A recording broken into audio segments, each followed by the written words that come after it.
Good morning to the Tri-Island, Grenada, Carriacou, Petit Martinique. I was told I shouldn't say Tri-Island something, right? I was told I shouldn't say Tri-Island. I should say. I should just, because we should just say Grenada and no Sister Isles.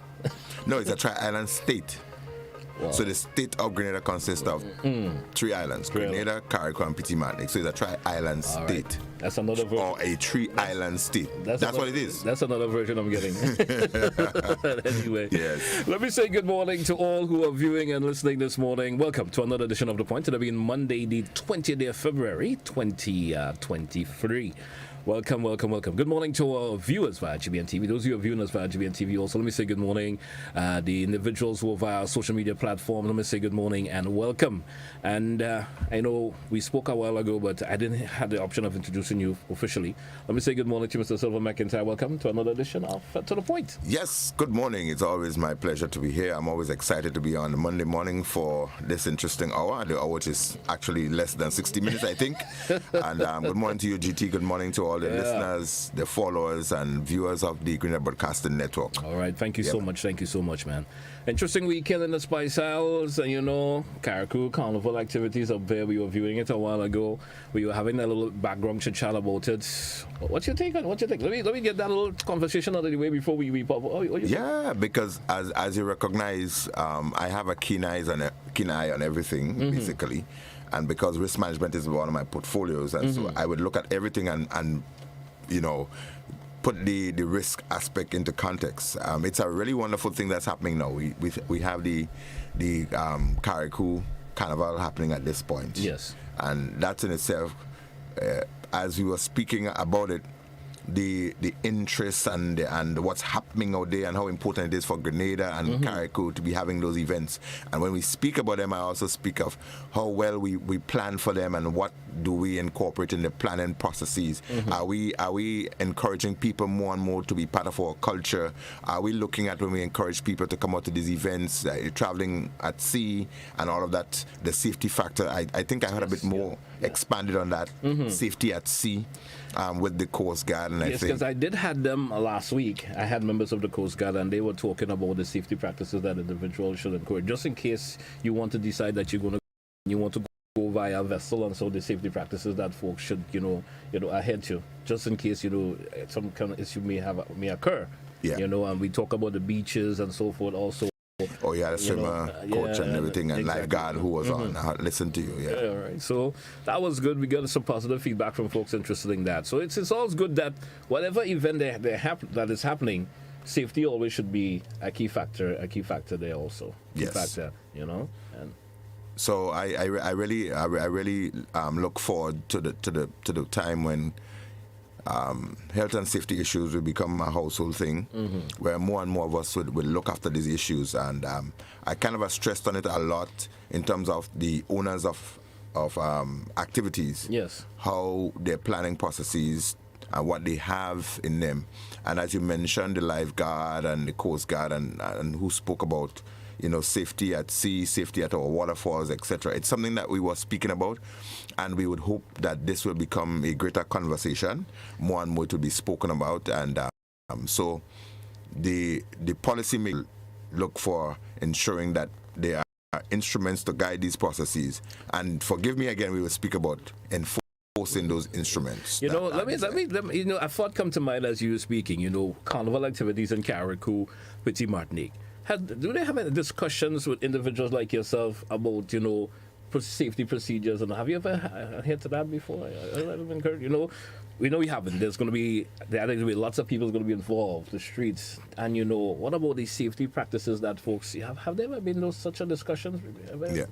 So what I wish to say on that, there's always a planning committee that is identified to create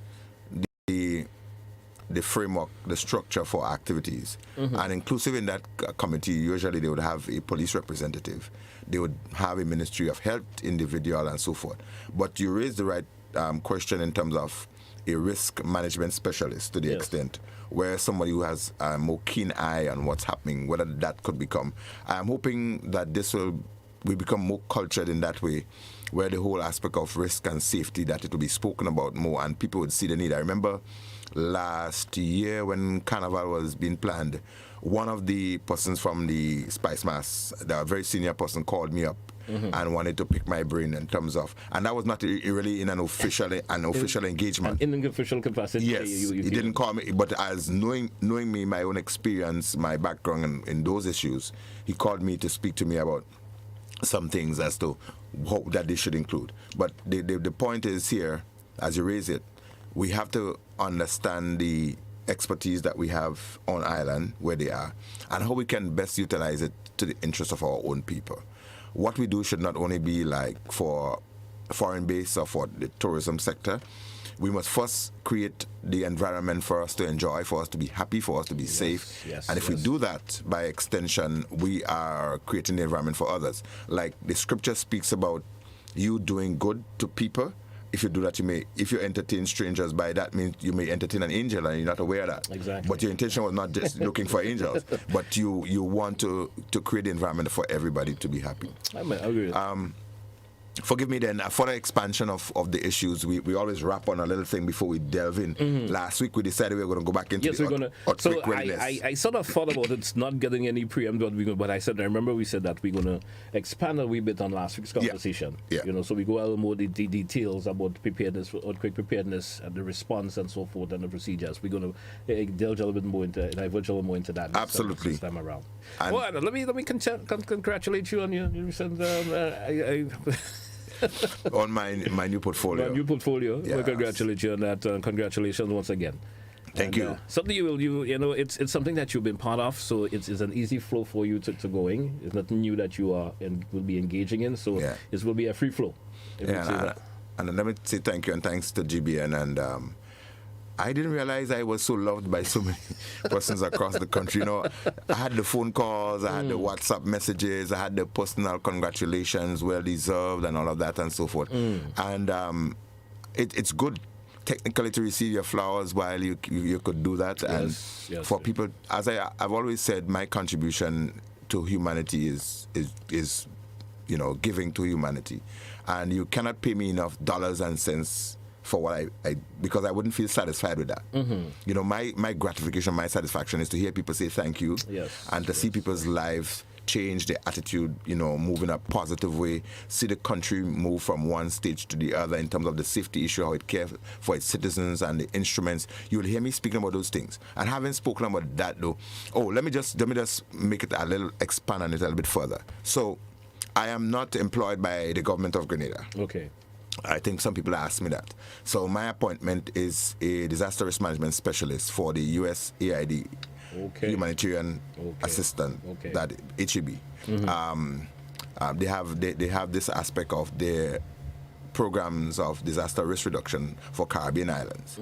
And so what they've done, they seek out experts who can make that. So they've had this program existed for many, many years, but I'm the first Grenadian who's actually had the appointment specifically for this position.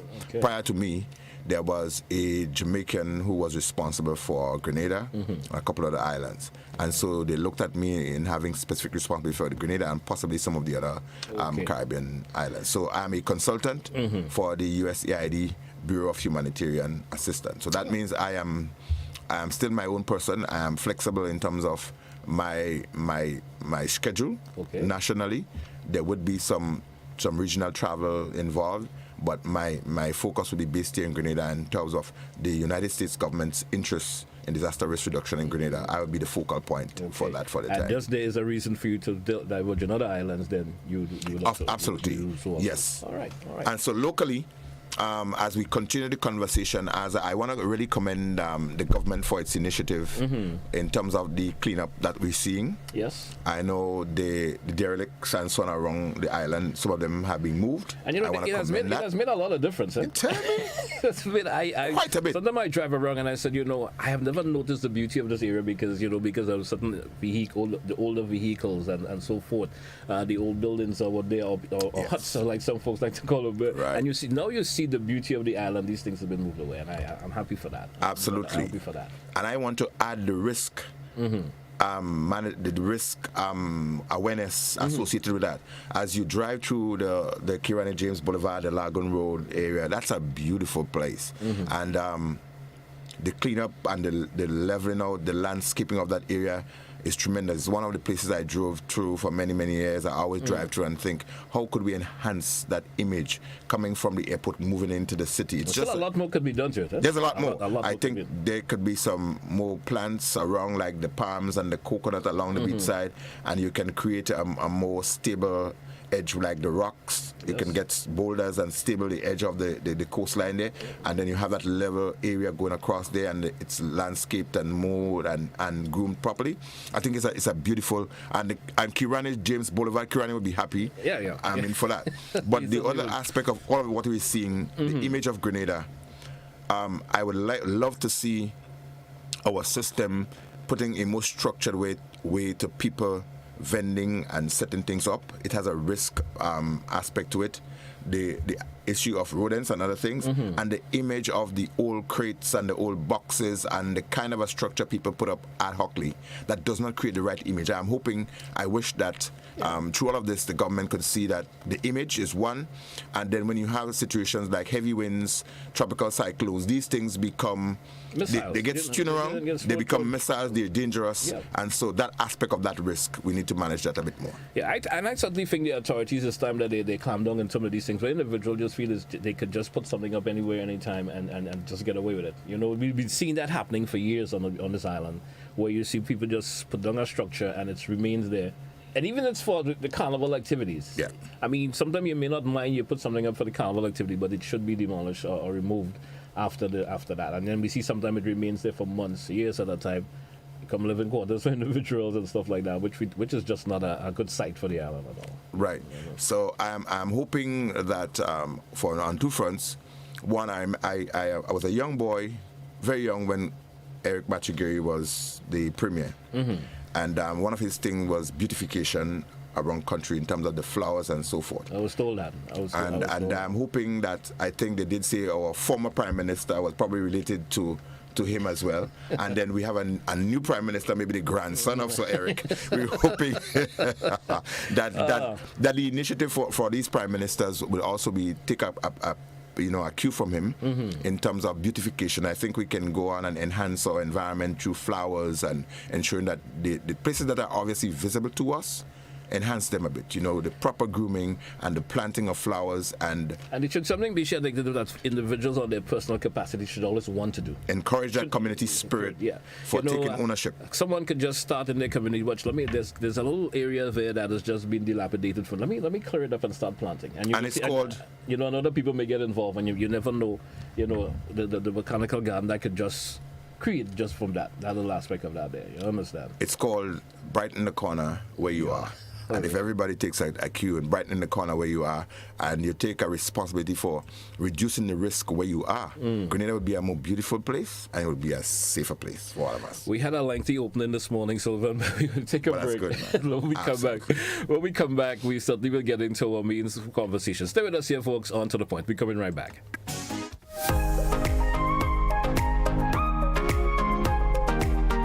GBN Television News at 7, a pulse on all things Grenadian. Look out for our new features through expanded synergies with our media partners in Barbados, St. Lucia, Jamaica, Trinidad, and beyond. Capturing the latest in news, sports, weather, and entertainment.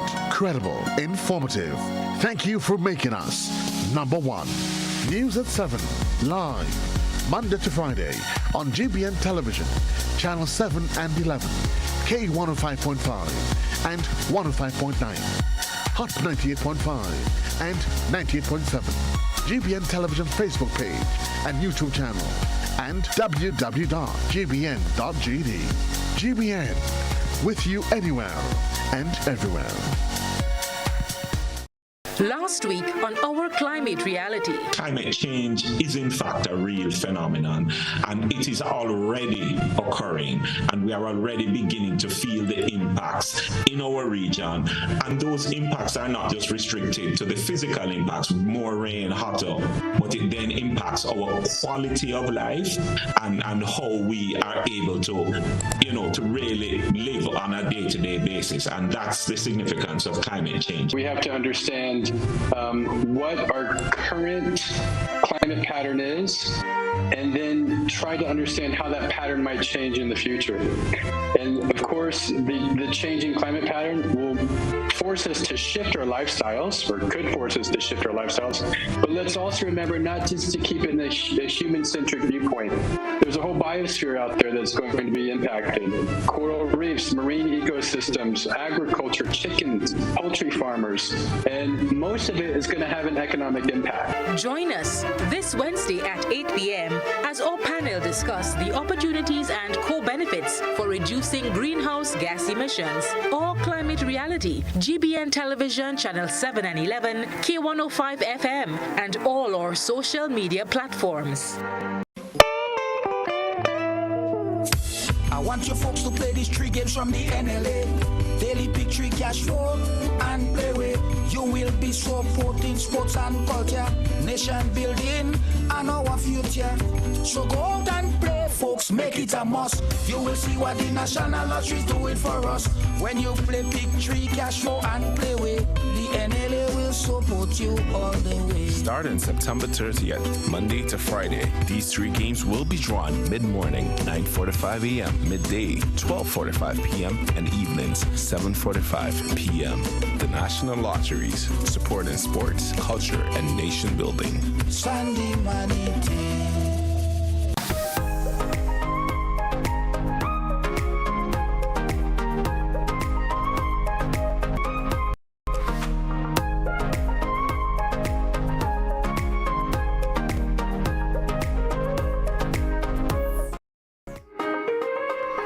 Welcome back, listeners and viewers. Welcome back. It's To The Point for today, Monday. Start of another work week for a vast majority of us. Myself and Mr. Sylvan McIntyre, we're back this morning, and we will have a continuation of last week's conversation where we were talking earthquake preparedness, response.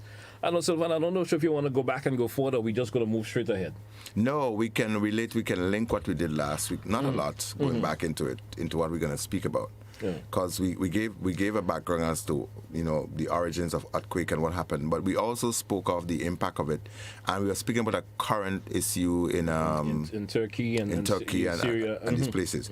And we said it was just over 22,000 then. It has gone over to over 40,000. 40,000. Over 40,000. In the space of another week, and you never know in another week to come it maybe be even higher. So when something happened of that nature, earthquakes, and you have all these buildings coming down, there is the search and rescue issue. That's the really emergency phase within the first immediate hours, 24 hours, and so forth. It goes beyond 24, 48 hours, and it depends on how the responders assess the situation. It becomes a search and recovery.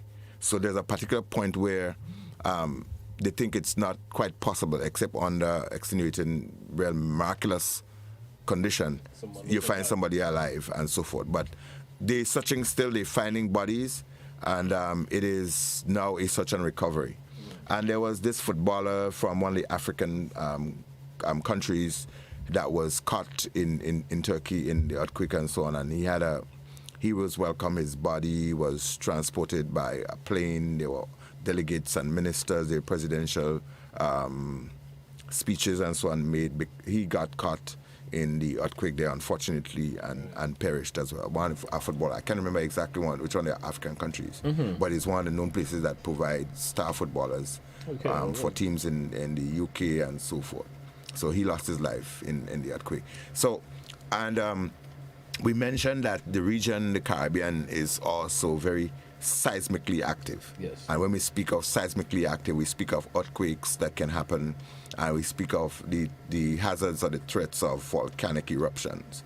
And we know most of our countries in the Caribbean, they are very, very active where volcanoes are concerned. Or some may have some little dormant ones, but when these things could start, an eruption could correct. start. And I'm happy that you say dormant, because there is no such thing as an extinct volcano. People try to say that, and it is not quite true. With the process of time, these things, they go sleep quiet or otherwise dormant, and later on they can reactivate and they can come up again. Even Old Crater Lake, we have one in River Antoine. The River Antoine Lake, that's an old volcano crater. And the Grande Tang is an old volcano crater as well. And it's not officially registered, but people have said, they'd call me when I was in disaster management and say that they've seen different things and activities and, levels there and so forth. But nothing that was seismically measured or registered anyway. Okay. I am making the point to say that the hazard exists, the risk exists, and Grenada is still exposed. But lastly, I wanted to call you the next day to tell you, whether or not we invoked it. But the next morning on my phone, I'm directly in touch with the Seismic Research Center, St. Augustine University, Trinidad. Once there is an earthquake or volcano alert or any seismic, they would send, I would be copied on the information. And the day after we spoke, there were 2 earthquakes, strong enough. They're not strong enough that they report it as a level of concern, but there was one outside Martinique, there was one outside some aspect of Trinidad, St. Lucia. And we had about 7 of them within the last week registered that they sent. And they range from 2.2, 2.5 to 5 point something and so forth. The depth sometimes about 5, 10 kilometers and so forth. So the point is that these things are happening, and the risk does exist, and we have to prepare our minds first and foremost. We spoke about the social, psychological aspect of first aid and how people should learn to deal with that. And one way of building your psyche is to have information and to have knowledge ready. So if you face a situation, you're less timid, you're less apprehensive, because you have some idea as to what to do. But if you do not have anything at all, then when that situation presents itself, you become anxious, you become angsty. And that's where the panic situation kicks in, and you never get anything done right. I never get anything done right. So you have to maintain that level of calm, and one way of doing that is through your knowledge base. And that is why this program is really helping a lot of people, because people are getting more information and more knowledge as to what to do. So we went and we spoke into what people can do if they feel the earth shaking. We spoke about how you can put your stuff if you have heavy things that you have to store, where they should be stored. And we spoke a little bit, we touched on hospitals as one of the places where you'll have a lot of patients, or you have patients at all times, and so even the oxygen cylinders and so forth, ventilators and all these things. They should be stored. They must be stored properly, they must be secured properly. Even if Grenada does not have all of these earthquakes happening so rapidly, but you don't know when it can happen. As a matter of fact, when the 2010 earthquake occurred, it was mentioned years before that the Caribbean is due for a strong earthquake. And after the Haiti earthquake, it was also said that there will be another one. And I don't know, was it last year or year before? Remember Haiti had another earthquake? The other one after 2010. I think it was in 2021. There was 2010, and there another 10, 11 years after, there's another one that occurred. And they're saying that these things, they come in spells. There's almost what they call a return period, and the science has proven to be accurate. Similar with that of hurricanes that we expect in this part of the globe as well. The predictions would come true, and there's also like a return period which it has shortened, where you would have these repeat occurrences where islands are being impacted. Would you say climate change is also responsible for the amount of earthquakes and so forth that we are experiencing now? And I'm happy that you're asking that question, because as I was writing up my 5-year plan for Grenada in terms of risk reduction and what the intervention by the U.S. could be for Grenada, one of the things I had to have included was the effects of climate change and how it is impacting Grenada. What I wrote was similar to what's happening in the Caribbean. Climate change is having negative consequences on everything that we do. And we need more conversation about it, and I'm happy that I think there's a program with GBN that is speaking about climate change. But yes, it does have something to do with it. We have the whole global warming effect. We have the bleaching of your coral reefs, so that affect your marine life and all of that. And you have the sea level rise that encroaches and causes sea surges and all these things to happen. And you have the intensity of the heat because of the depleting of the ozone layer and all of that, where you have more evaporation taking place. So obviously that is impacting on your watersheds, your water resources. So you're here in Nawasa and agriculture speaking about that. And because you're also having the heating effect as well, that is affecting and creating even more bushfires, because once the area is heated, combustion is easier to take place. Yes. And ignition of the dry leaves and other things around, they would move faster and easier. So that, if trust me, it's quite a conversation that we could have. But yes, climate change is having its impact on what we do. And even the aspect of food security. Well, this year it is predicted that we're going to have like a wetter than normal dry season. All right. Meaning that we're likely to have more rain during the dry spell. It is a nice thing for farmers, because they'll probably say, well, if we're having more rain, more food we can plant. But there are some food that do not require the rain during the quantity of water at a particular time. So it's a shift and it's a balance. But the whole conversation of climate change, yes. And as we speak on the impact of earthquakes and hurricanes and volcano eruptions and so forth. Now, when you have this heating effect and you have this boiling up, this pressure that is contained within the Earth's surface, and you have the impact of the atmosphere impacting on the surface of the Earth itself, that's almost like a double jeopardy. You have it coming from below, and you have it descending on you from the sun and the overall environment. It creates more intensity and more energy for the eruption to be even worse and the earthquakes to be stronger. So in that sense, it will have greater impact on your housing stock. It would have devastating consequences on your economy and your environment. And so it is saying to us that we have to position ourselves to prepare not for the if, but for the when it happened. So we speaking specifically, when you're ready to take a break, you'll let me know. Yeah, we take a break. You know, I wanted us to focus a wee bit on the response and recovery procedures, especially when it comes to earthquake. Yes. You understand? I wanted us to focus a little bit on that, because, you know, some folks will want to know how should I respond? And especially, you know, in the recovery stages of it, you know, there are collapse structures and stuff like that will occur. How do folks handle that? And that will form the very latter, well, from here go into the end. That was our focus for this week, as to how people should handle that. Yeah. So you want to take the break now? Let's roll with it. Take the break. Let's roll Absolutely. Let's roll with it. So the first thing one needs to do, we mentioned, don't panic. If there is an earthquake that has occurred and you have to respond, you need to know who are the responders and what systems that are in place, so that you as a community person could be part of. And this is why community emergency response teams are critical to response and to people's resilience and to communities' capacity. That is critically important. If you are responding, the first thing you have to be conscious about, whether or not it is safe enough for me to venture out. Especially when it comes to collapse structures and stuff like that. That's it. Nature. And they may not have collapsed, but the integrity may have been compromised.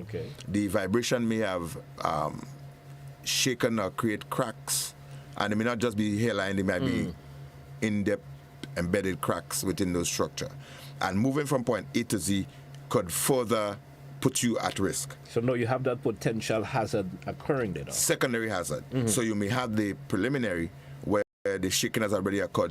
Things may have already fallen, people may have gotten injured. Hazard would be what can happen during the aftershock, as we mentioned, or from those structures that become unstable, how they can collapse. So anyone, if you need to move, don't just move because you think that you're necessarily unsafe. Make a quick assessment as to where you are and to where best you should go. And that should happen in snap seconds as to where they should go. I guess it also goes with you if you in particular surrounding that you live, and you probably have a fair knowledge of your surroundings. So sometimes it's always good to venture around your surroundings and watch it. Just in case a situation of that occurs, you said, hey, I live here, and I always realize that particular part of where I live is a bit sunk, so I could probably use that particular route if I want to go somewhere else, just in case there's a potential problem occurring after earthquake.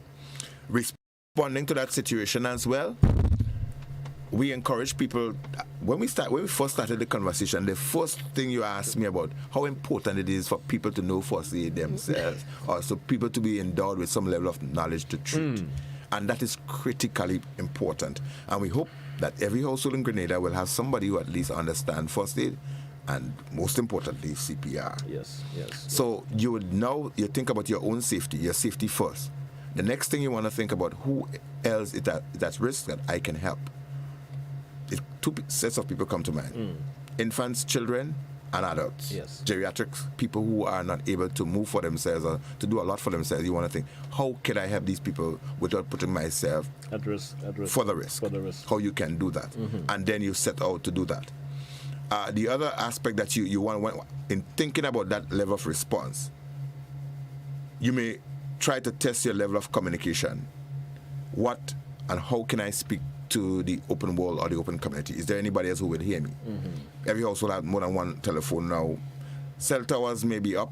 Maybe it may not be an island-wide destruction, but you may be able to. So you test communication and see how you can inform somebody or get in touch with somebody or let somebody know where you are or where other people are, and you try to find out what level of injury there might be and how responders and other people can locate you. Okay.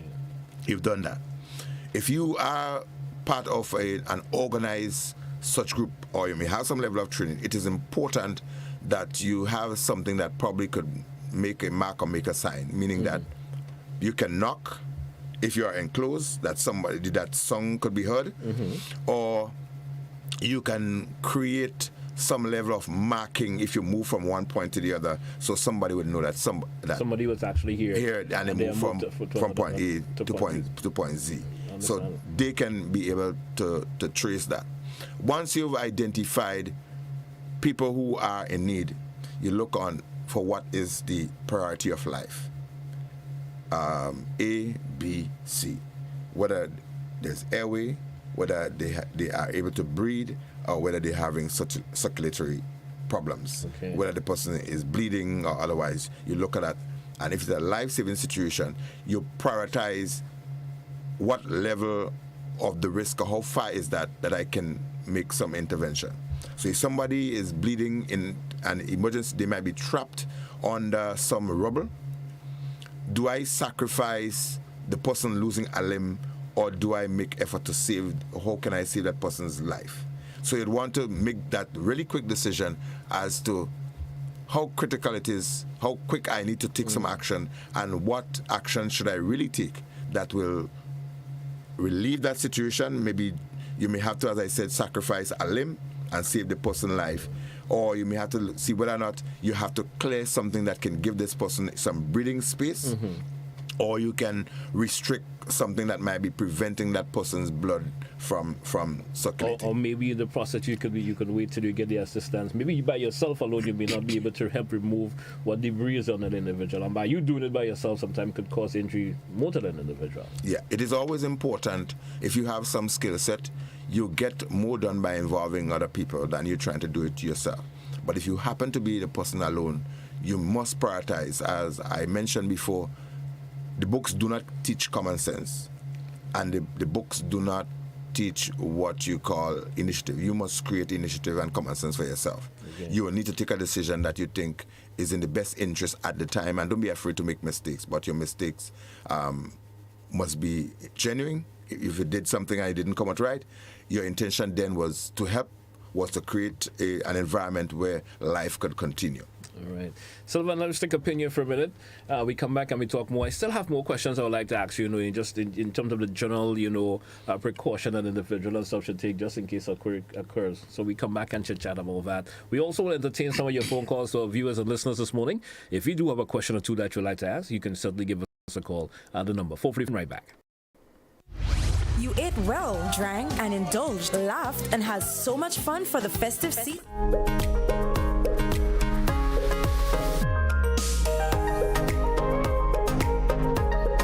GBN Television News at 7, a pulse on all things Grenadian. Look out for our new features through expanded synergies with our media partners in Barbados, St. Lucia, Jamaica, Trinidad, and beyond. Capturing the latest in news, sports, weather, and entertainment. Credible, informative. Thank you for making us number one. News at 7, live, Monday to Friday on GBN Television, Channel 7 and 11. K105.5 and 105.9, Hot 98.5 and 98.7, GBN Television Facebook page and YouTube channel, and www.gbn.gd. GBN, with you anywhere and everywhere. Last week on Our Climate Reality. Climate change is in fact a real phenomenon, and it is already occurring, and we are already beginning to feel the impacts in our region. And those impacts are not just restricted to the physical impacts, more rain, hotter, but it then impacts our quality of life and how we are able to, to really live on a day-to-day basis. And that's the significance of climate change. We have to understand what our current climate pattern is, and then try to understand how that pattern might change in the future. And of course, the changing climate pattern will force us to shift our lifestyles, or could force us to shift our lifestyles. But let's also remember not just to keep it in a human-centric viewpoint. There's a whole biosphere out there that's going to be impacted. Coral reefs, marine ecosystems, agriculture, chickens, poultry farmers, and most of it is going to have an economic impact. Join us this Wednesday at 8 p.m. as our panel discuss the opportunities and co-benefits for reducing greenhouse gas emissions. All Climate Reality, GBN Television, Channel 7 and 11, K105 FM, and all our social media platforms. I want you folks to play these 3 games from the NLA. Daily pick 3 cash flow and play with. You will be supporting sports and culture, nation building, and our future. So go out and play, folks, make it a must. You will see what the National Lottery is doing for us.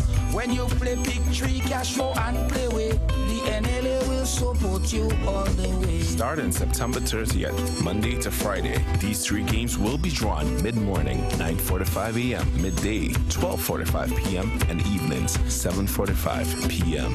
The National Lotteries, supporting sports, culture, and nation building. Sunday money day.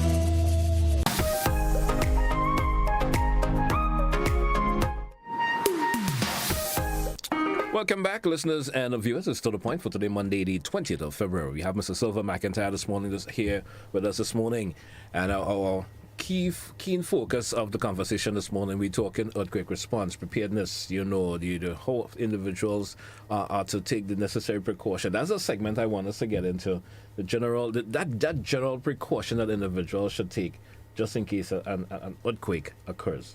Yes, we will expand on this. And before I lose the thoughts, like last week when we were speaking about earthquake, we said we're so adjustable that when something happened, we try to be very current. Mm-hmm. I looked up on my contact pages and so forth, and even in Costa Rica and in some of the other Caribbean islands, there were similar initiatives in terms of information to the public about how to deal with earthquakes. Okay, so great. I said, well, Grenada, we're on point. We're on point. That was encouraging. All right. And so we're speaking now as to how an individual or groups of individuals or a team of persons can really respond and what it really takes to respond to a situation. So we were speaking about what individuals can do, and there's a small earthquake procedure.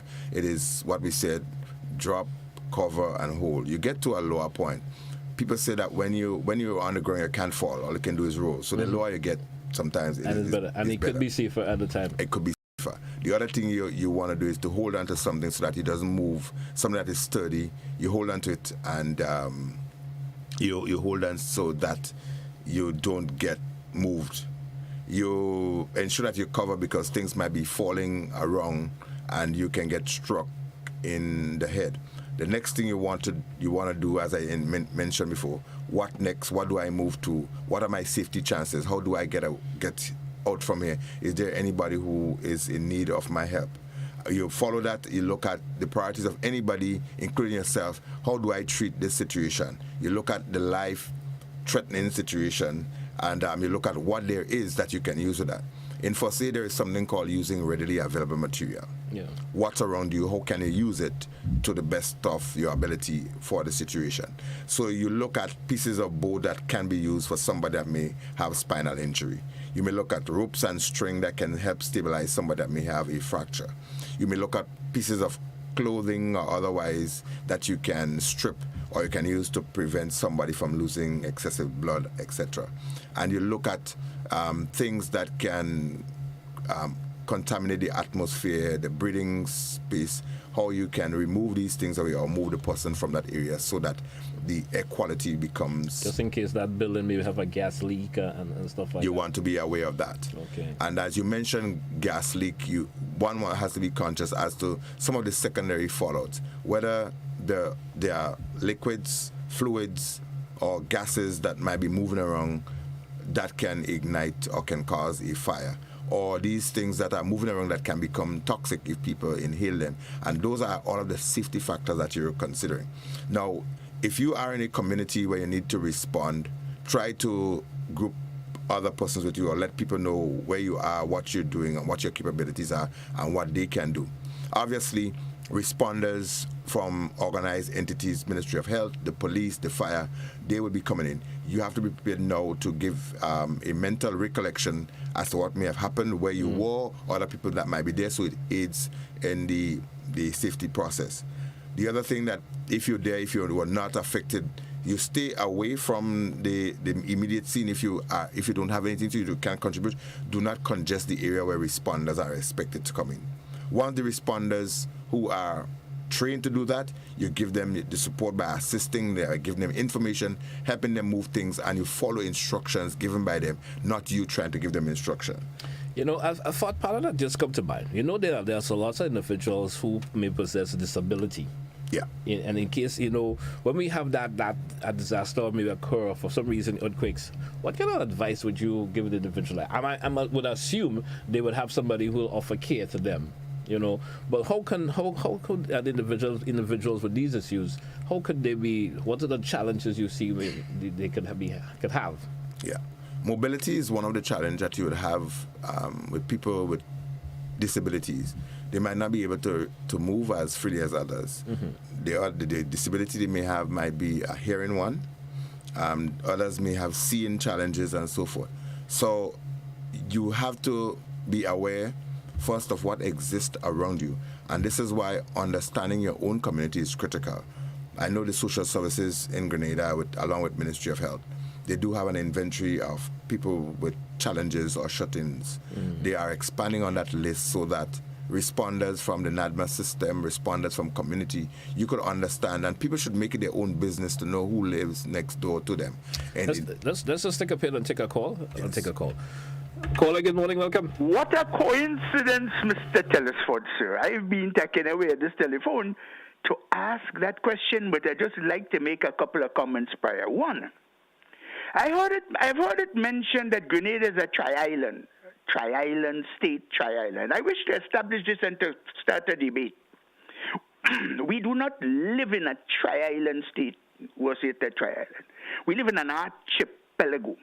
Grenada, as far as I understand, has approximately at least 32 islands, islets, keys, and atolls within the national territory. And therefore, I wish that we establish this and start telling the people of this country, because it's something we have to identify for the new constitution to come, so that we can identify who and what we really are. Calvinia Island is also, or is it a state within a state? But let's go to the meat of the matter, which comes to the question. Mr. McIntyre, sir, greetings. Listen, I'd like to find out according to the United Nations, Article 9 of the Convention on the Rights of Persons with Disabilities, as is written there, situations of risk and humanitarian emergency. I'd like to find out what the state of Grenada has as per policies for people with disabilities. You preempted me, Mr. Telesford. Thank you very much. What is there written so that I can find out for myself and have an idea and be guided on what I should do when situations of such nature turn up. Do have a nice, by the way, I like the one when you said when you're on the ground, the only thing you can do is, quote unquote, roll low. Have a nice day, will you, gentlemen? All right, thank you so much, Mr. Rolo. Thank you, Mr. Rolo. Yeah, he's one of my favorite persons and so forth. I like listening to him, my good colleague. Yeah, Mr. Rolo has raised some interesting thing here about the tri-island state, and we would not want to expand on that too much. I mean, there are a bit of semantics, and he's right. We are archipelagic, and so there are quite a number of smaller islands. I mentioned about 6 or 7 of them in my narrative about the context of Grenada. So when that was written about the tri-island state, it was mainly 3 islands that were occupied, and that's why the context of the state, because the living and the recognition of habitation and dwellings has been recognized officially for these three islands. But there are people now on Isle Arun, there are people on Isle Kai. There's a few islands have people on them. I was traveling down from Carriacou the last time early in the morning, and there were lights and so on Isle Arun or Isle Iran. So people are living there, so they traverse from Sauteurs and other places there. So, I mean, in the context of that, rewriting the constitution and renaming, that is absolutely in place. And, well, Calavini Island is probably just part of the mainland, and some places that now have become island, they have recently, in maybe the last couple hundreds of years, severed from the main structure itself. So when that was created, maybe they were part of the mainland structure. So that's a conversation to be expanded. And in terms of the rights and privileges and what is written in an instrument for disabilities in Grenada, I cannot speak with some level of authority on that. I would prefer the national authority to speak on that. But I do know that there are quite a number of initiatives and interventions that personally I championed for the inclusiveness or the inclusion of facilities and other things that caters for persons living with disabilities. But having said that, and advocating for that is not enough. It has to be driven from a policy and a legislative point of view as to what rights, privileges, authority, and amenities that are afforded to people living with disabilities. So unfortunately, Mr. Rulo, I cannot speak with some level of authority on what is in existence. But I do know from our championing the cause over the years, there has been quite a considerable amount of consideration given to making things user-friendly for people living with disability, including having guardrails and other things, access to for wheelchairs, showers, and so on. I know we championed the cause from the Canadian government in outfitting some schools to create the bathroom sections and other places and access to accommodate people living with disabilities. So, yeah. Let's entertain another caller. Caller, good morning, welcome. Good morning, how are you? Yes, I applaud the idea of what is his name again? Mr. McIntyre here. Right, Mr. McIntyre, coming back here and being placed in his position to serve his country. That's a welcoming and appreciative idea of them noting him to come back here and serve his country. And I wish you all the best and God blessing and wisdom in your appointment for the welfare of all. Thank you. Thank you so very much, Scott. Thank you very much. They also caller. So we're moving on. It's to the point this morning. 10 minutes moving up. We're taking your phone calls. I think we just switched the mood there 1 minute, just like that. But let's take another call. We have some callers coming in. No problem. It's interesting. Yeah, let's take another call. Caller, good morning. Welcome. Hello, good morning. Good morning to you. Yes, sir. Mr. Sylvan, you are a special brand of a man. Since I know you, and I'm hearing you speak, you have delivered, to me, the best speech that I've heard, or speeches that I've heard throughout your era, or throughout people's era. I have heard you in independence celebration with other people, and you, as to my knowledge and skill and so on, I felt that you are very good. And I congratulate you in your new appointment. I was saying, why didn't they use you better off when you were involved in the post? Because you seem to be knowledgeable in all fields. I've learned a lot, but not much, because I know some of the skills that you have too. So that's why I'm saying you are very, very good. And I wish you good luck in your new appointment. I think that you should know me, because I've dealt with you already. We spoke on many occasions. But you know me because I'm not too well known. I'm known for my controversy with him, this man on the air there, and other people like him. Thank you very much. Keep up the good work. Thank you, caller. He said we had a bit of controversy. I can't remember it. But, I don't know the controversy well. He considers himself creating controversy. He always speaks about education, and he always have an expansion, a definition for education. I always give good points. So he does. So maybe for some people we may have something, but I don't think it was something. There are some favorite people on the GBN, himself, Mr. Rolo, Ms. Jeremiah, a couple of them, and the other gentleman that always speaks of the Sendai framework and these things. Very passionate about Grenada. You can count on them to call. All right. Well, we just have a few more minutes left on today's program, just around 6 minutes. Yes. And we still hasn't touched on a lot of the in depth and what we wanted to go at, but it's all good now. We, as I said, getting in depth with it sometimes will take 2 or 3 programs to really to get it going. But we still we touched the surface and we went a little into it, but we still get it. Let's take another caller. Good morning, caller. Welcome. Yes, Mr. Telesford. Good morning. And good morning, Mr. Sylvan. Thank you for mentioning me. I've known you for quite a while, and I always appreciate what you have become. Because when I know you, you know I met you at Lucky Heart. And I appreciate your contributions that you're making to the nation. I want to congratulate you on your appointment, and I wish you all God's blessing in it. But I must also mention, yes, we need to prepare for every disaster, everything. But Mr. Sylvan, you yourself know the first and best preparation humans must make is to have their souls saved. The best preparation is to prepare to meet God. So I wish you would emphasize that, because no matter you might live, but you want to die again. You might prepare all your preparation for prevention of anything, but you die. When you die, where are you going? That's what we need, the best preparation. The first preparation is to seek ye first the kingdom of God and his righteousness, and all the other things will be added. Have a blessed day. God bless you. Thank you so much, caller. Thank you so much for your contribution. Thank you, Ms. Gemma. Always, great contribution as always from her. Sylvan, I don't know if you want to just make a quick recap of some of the ideas that we thrown out this morning. Yeah. Before we take a wrap this morning, we just have approximately 4 minutes left on the program this morning.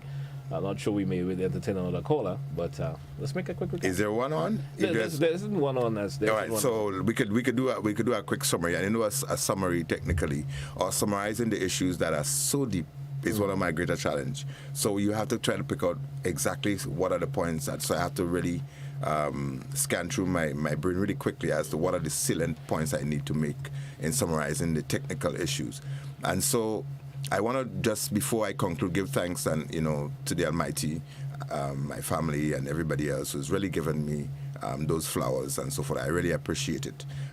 Again, Ms. Jeremiah, thank you for your mentorship and everything else, watching me grow and everything else. Mr. Rolo for his technical input and the other gentlemen. A lot of people I can mention. Yeah. But in terms of our technical areas that we mentioned, I will continue to do that as long as we could through our system that we've created and our collaboration with GBN. This program will continue.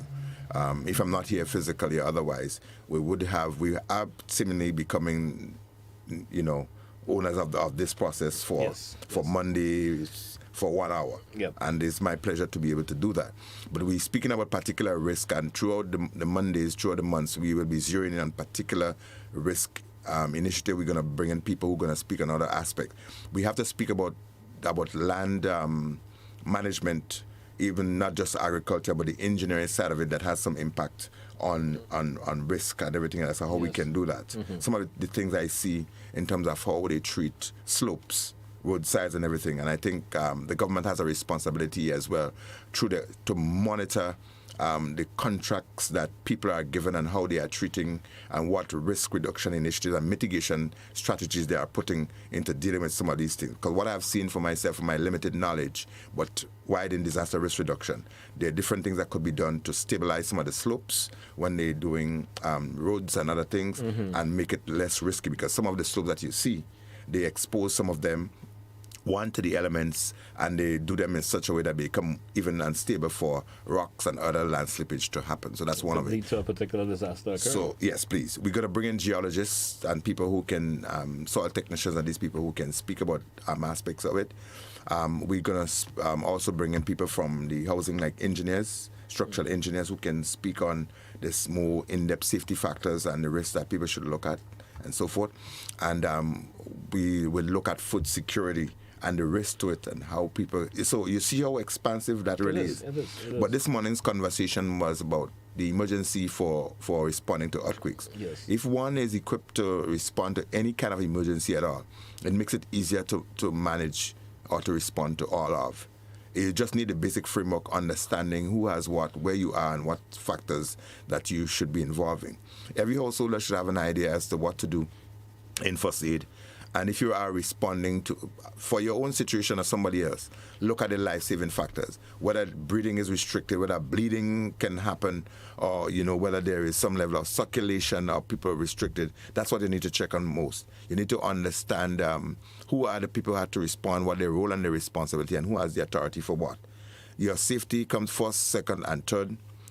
Assess the environment, assess what is around you before you venture out into anything. In a nutshell, what people should do technically doesn't boil down to a rocket science. It sometimes boils down to a simple common sense issue. If you think it is unstable, if you think it's unsafe, it might well be unsafe. Stay away. If you're in doubt, then live it out. If it cannot fit, you better acquit. So think about those conditions, and there's no, I think, alive hero. Most heroes are dead, if not all. And so people should not try to be heroes to themselves and try to get praises otherwise by venturing out unnecessarily. The safety factors are always critical, regardless of what emergency that may occur. All right. Sylvan, I want to thank you very much, as always, coming and share the information. Certainly do appreciate it. Until we have another conversation again next Monday, have yourself a great day, and hope you have a good week also. My pleasure to everyone. And to hey, folks, so we take a wrap for To The Point for today. Join me again tomorrow. Tomorrow being Opposition Tuesday. Join me for that program tomorrow here on To The Point. Have yourself a great one, folks. That's where we say goodbye.